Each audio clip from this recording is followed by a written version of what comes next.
Assalamualaikum warahmatullahi wabarakatuh. Pada pertemuan tugas founder lembaga kali ini, saya akan menjelaskan tentang dana pensiun dan pegadaian.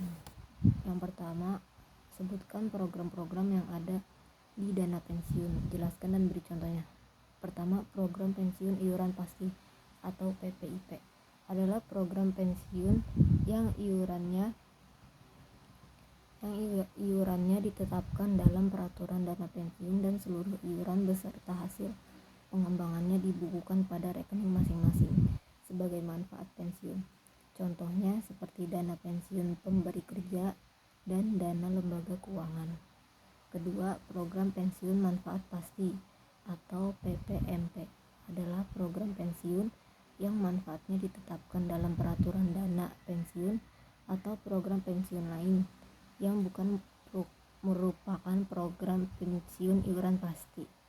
Contohnya seperti Taspen, Asabri, dan BPJS Ketenagakerjaan. Yang ketiga, program pensiun berdasarkan keuntungan atau PPBK adalah program pensiun iuran pasti yang iurannya dari pemberi kerja berdasarkan pada rumus yang dikaitkan dengan keuntungan pemberi kerja.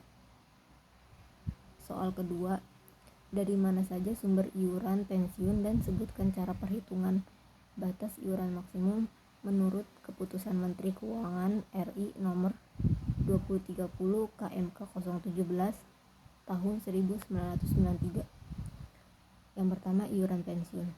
Dari iuran peserta saja berasal dari potongan gaji karyawan setiap bulan atau DPLK. Kedua, dari iuran pemberi kerja saja berasal dari sumbangan dari pemberi kerja selaku majikan karyawan atau DPPK dan DPLK. Ketiga, dari iuran pemberi kerja dan peserta DPPK dan DPLK. Menurut Keputusan Menteri Keuangan RI, iuran peserta sama dengan 7,5% kali gaji dasar pensiun.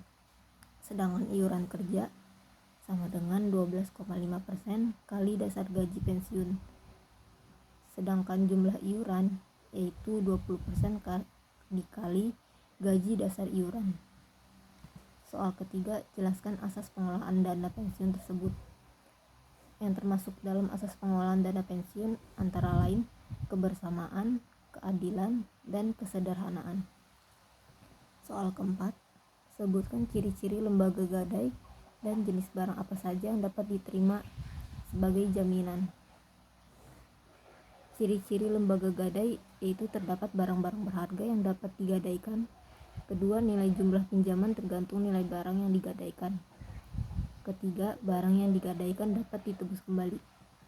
Sedangkan jenis barang yang dapat diterima atau dijadikan jaminan yaitu barang-barang atau benda perhiasan, barang-barang berupa kendaraan, berupa elektronik, mesin-mesin, barang keperluan rumah tangga seperti misalnya barang tekstil yaitu kain, pakaian, atau permadani.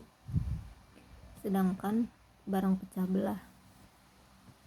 Lalu soal yang kelima, sebutkan macam-macam investasi dana pensiun, yaitu deposito berjangka dan sertifikat deposito pada bank maksimal 100%. Kedua, saham, obligasi, dan surat berharga yang tercatat pada Bursa Efek Indonesia maksimal 100% juga.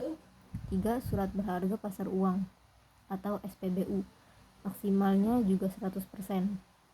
Yang keempat, penetapan langsung pada saham atau surat pengakuan hutang berjangka waktu lebih dari 1 tahun maksimalnya adalah 20%. Kelima, tanah dan bangunan mempunyai maksimal 15%.